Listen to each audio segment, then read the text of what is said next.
Hey gang, it's me, Ojiro. I've been talking to a number of people in the games industry to kind of get an idea of where things are in terms of hiring and investments. And I figured now's a pretty decent time to kind of share with you guys kind of what I've heard from various people and why the state of the games industry is as bad as it is.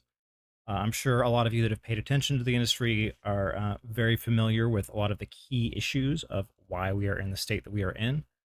So I'm going to go over kind of the state of the industry with layoffs and hires. I'm going to go over investments, AI, which does play a pretty big role in this. And then let's talk about kind of the education side of things, because a lot of those folks that are graduating are kind of hosed right now.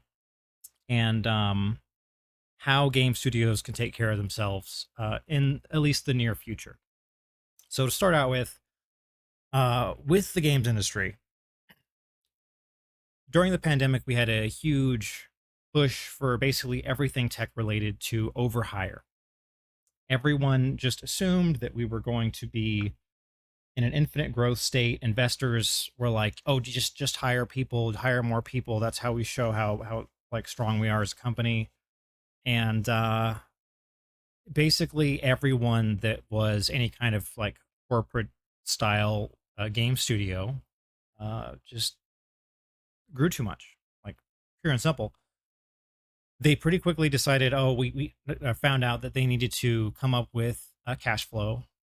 Uh, a lot of companies that were game companies started to say, well, we'll do NFTs because like we can just get that out.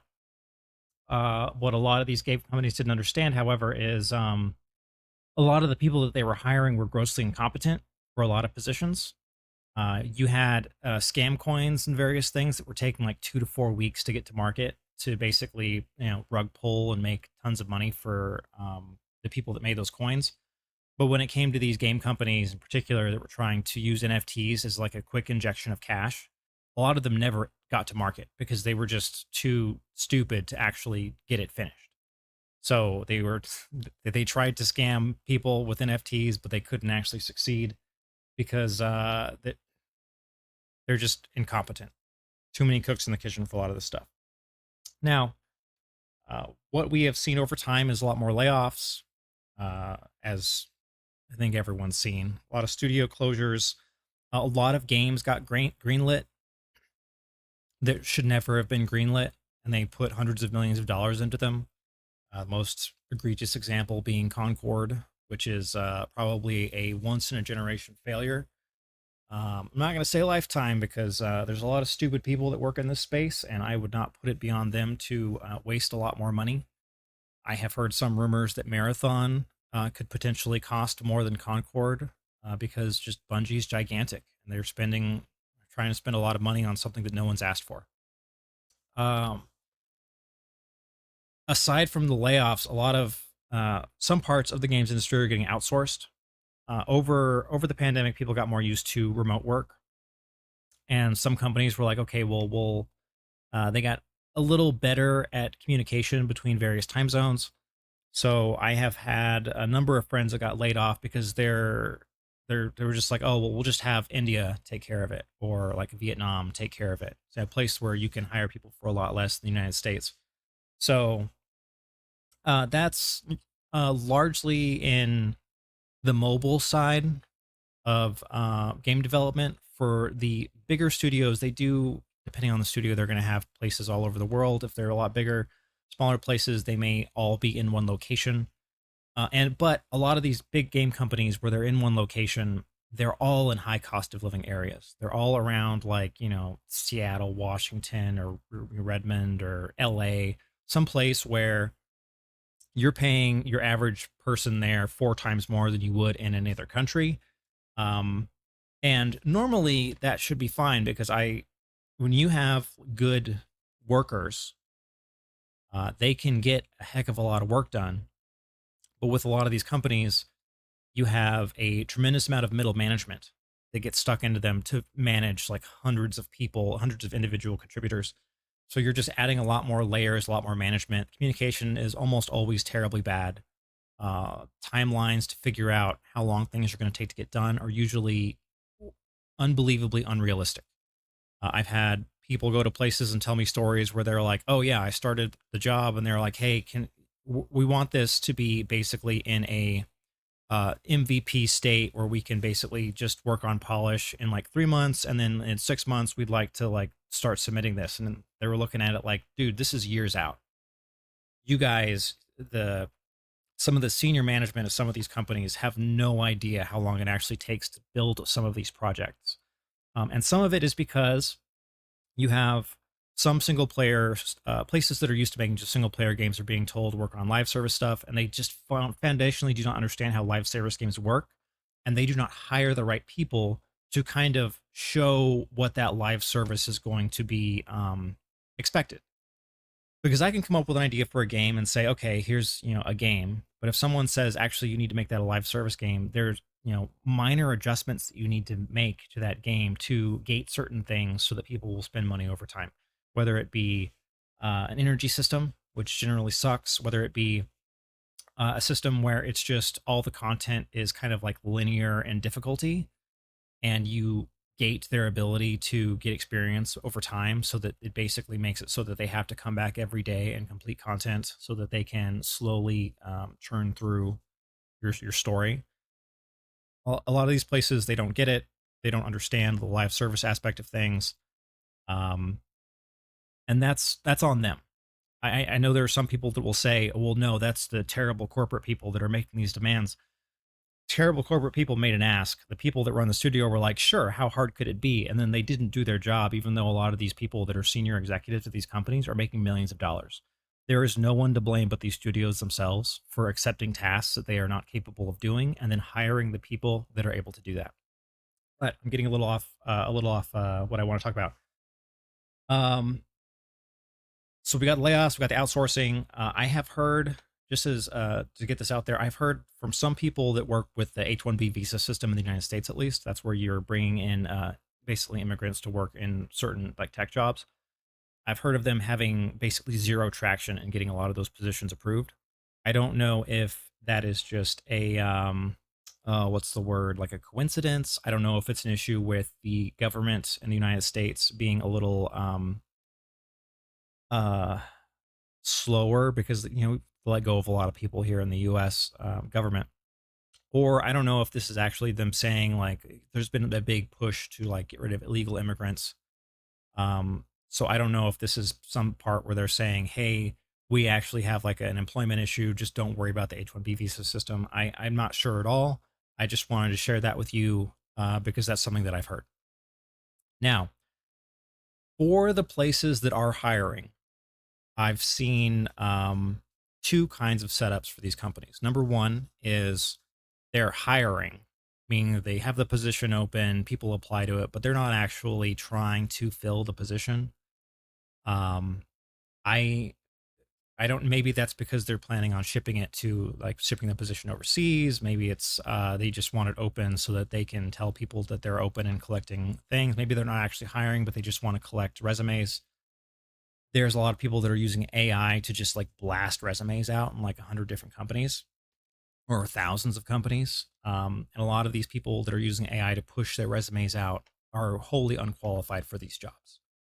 Um, I have heard of a few companies where they are actually hiring.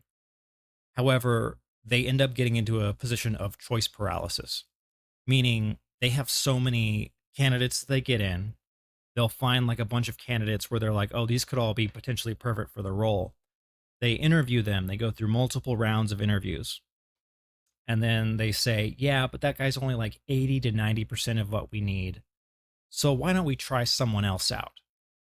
So I've had some people be like, dude, we keep interviewing for these positions, and it's a huge waste of time because all these people, whatever's missing, you can train them in a few months. And they're like, look, this position's been open for 6 months. We have been interviewing someone like every other, like either every month or every few weeks, a new person is interviewing for this position, and they're just like, just hire somebody. It's so many man hours are getting spent for these positions. I had places that I interviewed with back in like December where they still have open positions and they're still seemingly hiring. Like I would have followed the company on LinkedIn back then, and I'll see, oh, they've got their HR person that's like, we're hiring for this position, and it's like, dude, it's been like it's June, almost the end of June. It's been over 6 months, like close to 7 months now. This position should be filled. And if you're not actually intending to fill it, then why are you wasting time like advertising it through your HR team? Like, you're probably still interviewing for these spots. So it's in a bad spot right now. I've basically half the folks that I talked to have all lost their jobs in the last year. Uh, if you are an engineer, it's still pretty bad, honestly. But it's a little better. Some art folks have been out for like a year plus, and they're applying to places. They can't get a steady salary position, but they are able to do like contract work. So like they've got that going for them. Um, for a lot of the managers, I had a really great person that was in middle management on the like the producer side of things who went 2 years without a job. He only recently just got hired again. One of the best people that I'd work with, but there's just not a demand for a lot of these middle management roles because they're kind of paring down at all levels. Um, and for designers, generally, the bigger your team, the more designers you're going to need for your team. So as these places are sizing down or shutting down, there's just a lot less design positions going around, whether that be it's usually game design roles for like people that will come in and build out content with various tools, like that kind of thing. It's a really difficult time for everyone. Um, but let's talk about kind of the investment side of thing. Pivot over there for a little bit. Now, there's a huge amount of investment over the pandemic because everyone was just assuming everything was going to be hunky dory. A lot of these investors tried kind of quickly to jump into the crypto, scam space, thinking that oh well, if they can just sell a JPEG for $1 million, if we just add it to our ecosystem, somehow it'll be worth something. I remember some dude over at Square Enix was like, I'm going to lead the NFT charge. And then no one talked about him like anymore. I don't know if he got let go or what, but it doesn't matter, right? That whole thing didn't pan out for basically anybody. And then AI came out. AI was a great pivot for a lot of these investors to say they realized that crypto was never going to become a thing that they could make money off of. So they said, oh, well, we're shifting our focus to AI. That's why we can't focus on this other thing. And it was an easy way for smarter investors to kind of move away from a failed venture and move into something else that was potentially way more successful. Um, a lot of the people that would be investing in game companies, because for investors, their whole thing, they're not like, oh, I'm looking specifically for game companies. They're looking for money. AAA was given the name because it was supposed to be like one of the best investments that you could make. And now we have a lot of game studios that have really terrible games that they are making that everyone's looking at and saying, well, this is just like throwing money, down the drain. This is a terrible, terrible venture. So you have a lot of investors that are just like, look, I just want to like 10x my money. And right now, AI is the thing that you want to invest in, right? Because if you're given the option, hey, do I want to invest in some random company so that in the hopes that 2 to 4 years down the line they come up with a good game, and then you look at the roster of who's at this company, and they're from companies like Ubisoft or EA or Activision, you're going to be like, those companies, they don't really perform that well. And yeah, there are some exceptions. Like with Clair Obscur, you had a bunch of Ubisoft, former folks that worked at Ubisoft that did a fantastic job. But that's more the exception, not the rule. I don't think anyone's like, if someone was to come up and say, "Hey, I'm from Blizzard. I worked a lot of years on Overwatch, and I'm going to make the best game ever." Like anyone's going to look at Overwatch and the state of that game now and say, "Actually, no, I don't want to play that game. Good luck.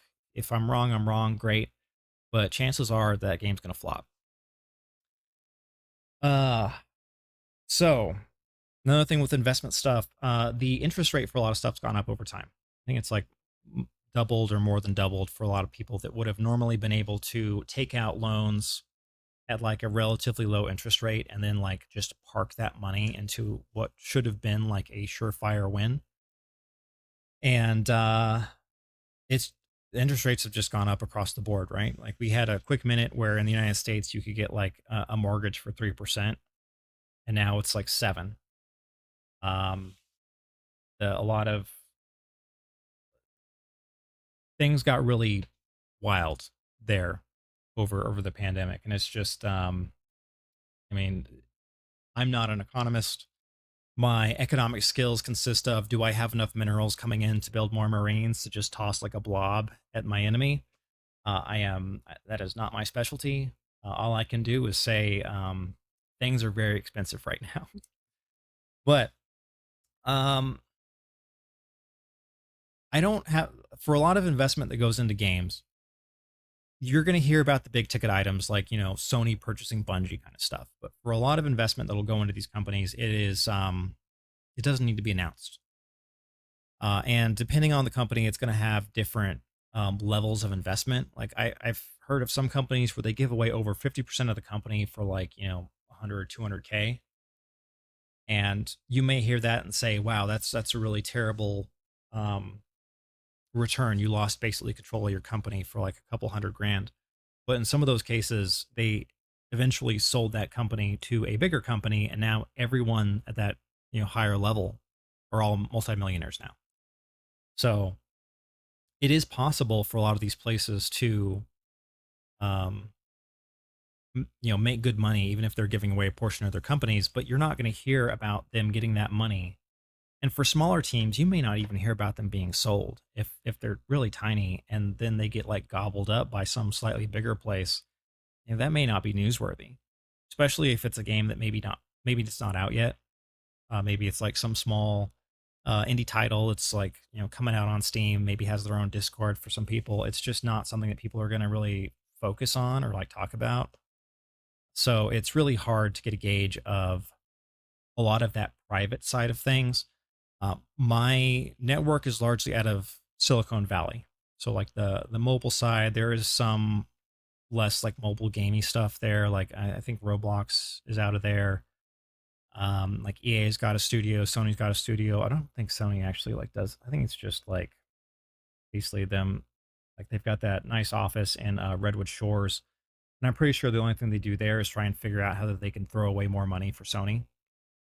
But uh, on that end, in Silicon Valley, a lot of money exists in that area. You have a lot of people that are willing to invest in good investments.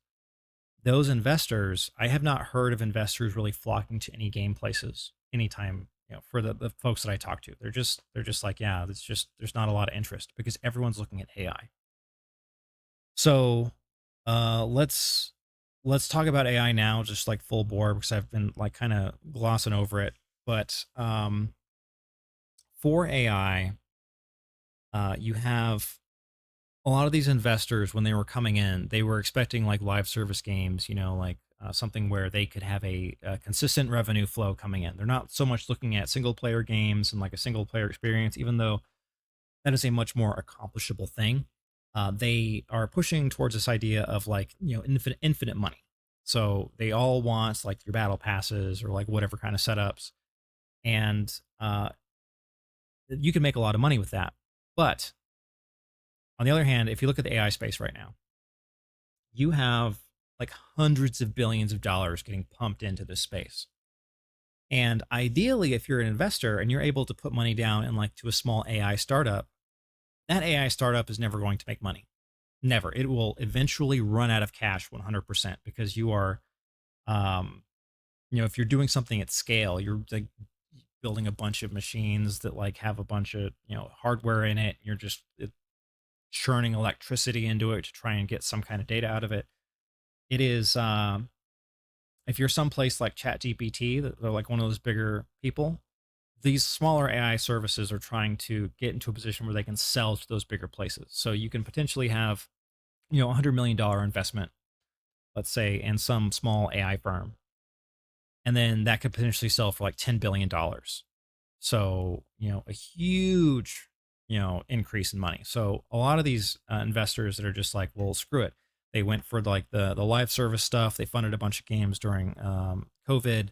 Then they're like, well, now we're going to throw in a bunch of like these scammy crypto things. And now they're like, oh, but like AI. There are a lot of people that are pushing a lot of money into this space, and their hope is if they just find the right place to invest their money in, they can become potentially billionaires. Um, so it's pretty clear why they're picking that right now. Over time, a lot of this AI stuff, all these AI companies are going to go under. I feel like it's going to be this thing where a lot of people make this assumption right now, where if you have AI, you can just replace all these individual contributors. And if you look at it from like a pyramid perspective, at the bottom layer, you've got your individual contributors, your middle layer, the middle management. At the very top, you got your C suite. And a lot of people are concerned that AI is going to come in and it's going to take out that entire bottom layer of individual contributors. And that's just not the first thing that's going to go. Like, yeah, eventually we may lose some individual contributors. We've already seen some things with like marketing roles where it's a lot easier to just have AI do a lot of stuff, because a lot of these marketing roles are you make an asset, or you make a some text to go out into an email or something, and then you blast it out and you never use it again. So yeah, just have AI be like, hey, I sent out 10 different types of emails. This was my top three. The next time we send out an email blast, don't use figure out what elements work from these three, and then we'll blast out another 10, and we'll like kind of figure out better how we are going to send that all out. And then you can have that done by one person, instead of that one person asking like five other people to do little slices of that. That is because it's AI is just a productivity tool for at least the game side of things. I know there's other uses to AI, like the medical side of things, where they're like, oh, like you have AI that can just look at an X-ray and be like, oh, well, this is cancer. Like that's great. Um, but remember, all this AI stuff, it's not there to make life better for us. It is there to make money for people. So eventually, the people that would normally look at these things and say, make like six figures to basically, review like X-rays or whatever, they're going to be let go, and then that hospital is going to be paying like millions of dollars a year to just like be able to submit images to AI, because it's all going to get pay gated eventually. Um, I have heard from people in the more senior spots for a lot of these game companies in particular, where these executives are coming to them and they're saying like, how can we use AI for whatever reasons? Because when they see AI, they're just like, oh, well, we can replace artists and we can replace engineers and then we can do all these things.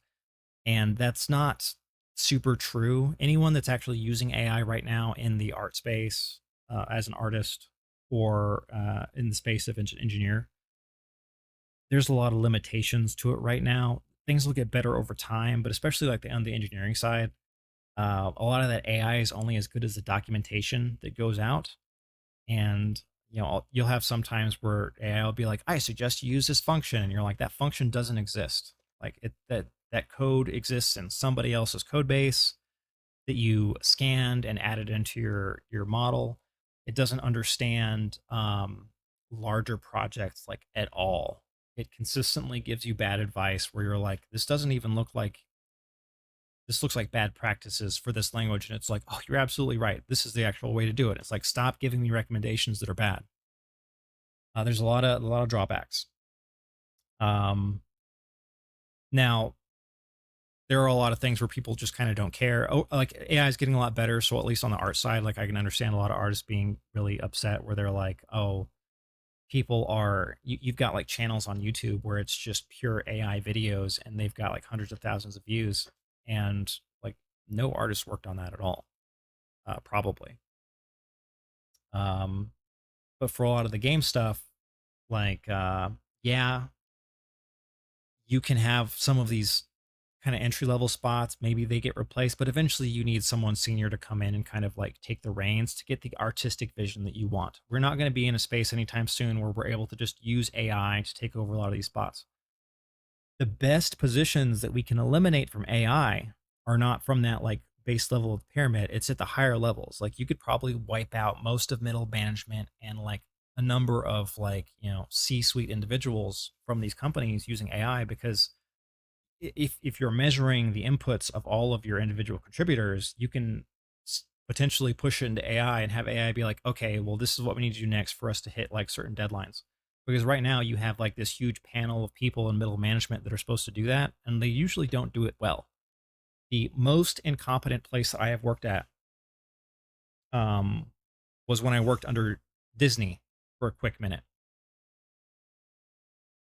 Day one, start first thing that you do on like starting at least that Disney company was the Disney indoctrination. So we watched like 5 hours of videos where it was like, this is how we're amazing as a company, and look at Walt Disney was such a visionary and all these things. But at the end of the day, Bob Iger's running the show, and that guy is grossly incompetent. I hate that guy.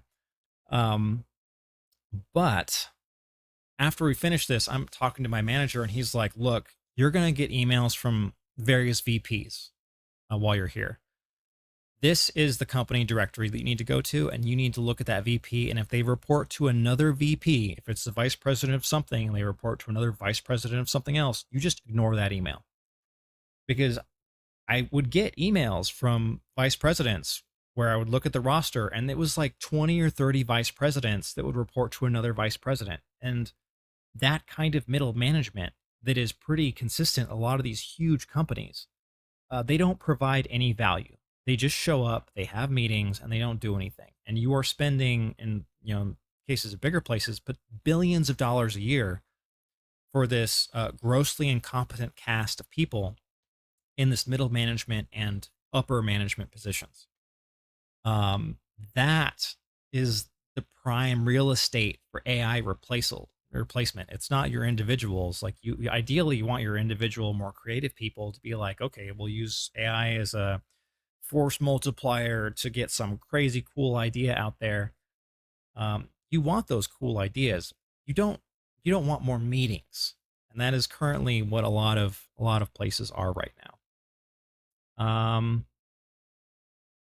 So AI. I don't know if there's anything else for me to add about AI. That's kind of like what the gist of it is. A lot of these game companies, you've got places, especially in the higher positions, where they want to use it to replace more headcount. But I'm going to switch a little bit to the education side of things, which is like college and or university or whatever you call it, where you are. If you are someone that is in college looking at a computer science degree, I am really sorry. It is a bad time. I was seeing like over 6% for computer science grads and over 7% for computer engineer grads. And I don't even know about the art side of things. Like that's always like a really difficult space to get into because you are consistently fighting with outsourcers. But yeah, it's a rough time. And I imagine some people are going to be told, yeah, computer science maybe not the best thing right now, but you need to learn AI. But like, let's be realistic. They're going to go to school starting for AI. That college isn't going to teach them anything useful over 4 years. They're going to get out with a degree, and then that degree is going to be worthless because AI has already died down, right? And like in another 4 to 5 years, we're gonna hit this point, kind of like with consoles. So you had that huge growth over time with like console graphics and everything, and then things got really good around like the PS3 era, and since then it's just kind of flatlined. Like you got better hardware specs across the board, but like everyone's like grossly incompetent at making art. So it's like, hey, we're gonna download this new game. Look, we've got like 8K textures everywhere. It's 150 gigabyte download, and you're like, what the hell happened? Like I was able to download like amazing games back then in the day where it was like 10 gigs for the whole game, and like I was like sucked into it for like months. And it's just uh a lot of these people that are going into like, it is so easy to go to a college and get like some game related degree now where you are taught by professors that have never made a game, that don't know anything about the games industry, really like communism, and they don't care about the consumer.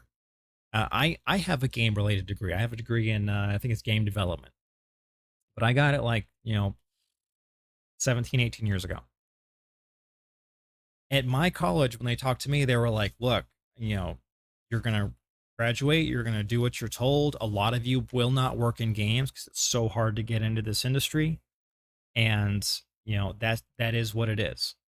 No one cares about your ideas. They're not going to care about your ideas for a long time because you're junior. Just do what you're told and make good stuff. Like, don't introduce bugs. You're going to get people pissed off at you." And now, like, I went to a graduation where they were like, you know what, you guys are all going to go out there and you're going to make diverse characters. That's what people want to see. And that's no, no one cares about what some recent college grad does or says. Um, it's just very different focus. And a lot of these people that go to these schools that come out, they're starting these jobs, they generally don't understand a lot of core stuff. Like, we hired so many people over the pandemic. Some of these people were out of college and they had like some book smarts in certain things where you're like, okay, yeah, I can talk to you about certain things or another, but they lack that practical experience. And that practical experience is very important. Now, you can get a lot of practical experience these days not by doing college, for at least the game side of things. It is just by making stuff on your own. There is no shortage of tutorials out there. There's no shortage of people that will talk to you on YouTube, where they're like, let's go over X, Y, and Z. And then you come up with an idea and figure out how to make it. We have gone from having a very, centralized, hubs of making video games, where it was like, for a while there, you you had your, like, Blizzard Entertainment, and you had Unreal, very early Unreal Engine. Japan had these amazing games, and now we've got like the standardization of engines where you can, out of anywhere in the world, pick up this engine, learn the same kind of way to use that engine like anyone else. And I know some of you are going to be like, "Ugh, gross, Unreal Engine. You just like hook boxes together. It's like, perfect for idiots." Um, but before people were really big on Unreal Engine, we had a lot of slop coming out from the Unity side of things. We had so many garbage Unity games that were just like flooding Steam, and now people are just like, no, I want to flood the market with like crummy Unreal games instead. It's going to change over time. I don't foresee any new engines coming out anytime soon. I think those are the two, and I hear Unity may sell to Apple potentially, which would be disastrous. I would be deeply unpleased if that happens.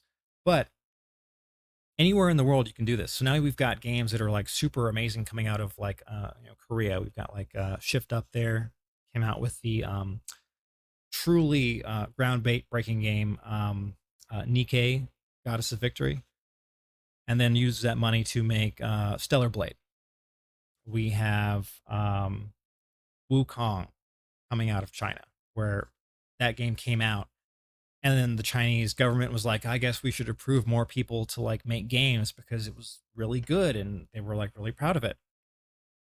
I saw some game coming out of India where I was like, oh, like it needs polish, but it looks pretty good. Like there's a lot of potential here.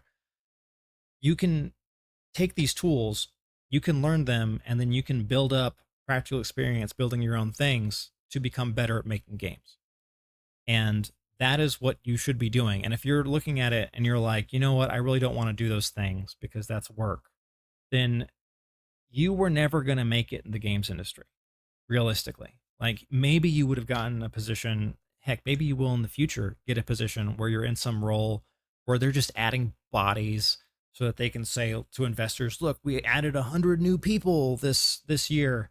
Look at how much value we're adding by spending more money on people. And then you'll get laid off, and then during the next, we're going in cycles, right? Like, we're in a downturn right now. Maybe we come out in another 5 years, maybe not. We'll see how it goes. But you don't need to go to some school or work at some official company to learn all these things about game development. You can do it all on your own. And if you're not willing to do that, this is not the industry for you. I've said it before, I'll say it again. I do not recommend that people work in the games industry. It is extremely volatile. I have lost my job so many times. So if you have the ability to make good money doing like some kind of trade where that is always going to be in demand, fantastic, perfect. You're going to be set. But if you're someone that's going to be working in tech, particularly games, you're going to have the boom and bust cycle, and we're in a bust. Now, before I wrap things up here, I will say for the smaller game studios that are out there, it is, while like if you have an idea and you want to make that idea come to fruition, now is a fantastic time.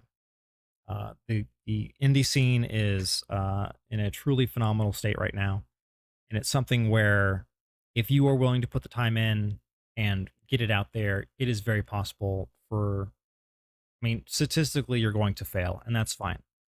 Um, if you want to get into the games and you're willing to make all this work and put all this work in, and you have a number of games that you've been able to release on your own, even if you aren't able to cut it as like an indie developer, you've got that experience where you could jump into the games industry in the future when it's more healthy in a more healthy space.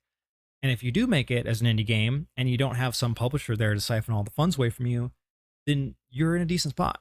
Like you had like Balatro on Schedule One make people millionaires, and those were just one person. So take all of these skills that you can learn on your own, come up with an idea or a story, and execute on it like to the best of your ability. Um, you get zero monies by not making any attempts. So definitely, if this is something that you're interested in, you don't need some college degree. You don't need to work in the industry. You can just make things. Um, Maybe join a community where they're big on talking about that kind of stuff. I know a lot of people don't like pirate software, but I feel like that community is very uh, pro indie developers. So like there may be some resources there if you're interested in it.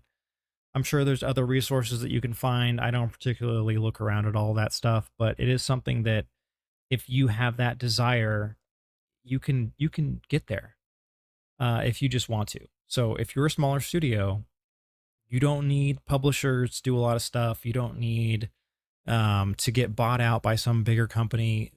We're in a great state of technology where you can just get a game, build it, and then stick it on Steam. Like it's crazy easy. You don't need to worry about registering with some big like with Sony or Microsoft and buying developer kits. You can be like, let's just try like a simple single player PC game that you find interesting, and if that works, then if it's a success for you, then you can say, okay, well, let's worry about like a console port. Well, you can put it on the Switch if you really want to work with Nintendo and help fund their lawsuits against places like Palworld. But it's a great time in that sense. You don't need, like, you can get a job during the day, and if you're really passionate, you want to work in the evenings, on the weekends. That's all something that is very doable. And I know for some of you, or for some folks that are game developers on the side, like maybe you've got some weird schedule where you work all the weekends to like work at a restaurant or some Amazon facility, whatever it may be. You can still do that. You can still build things.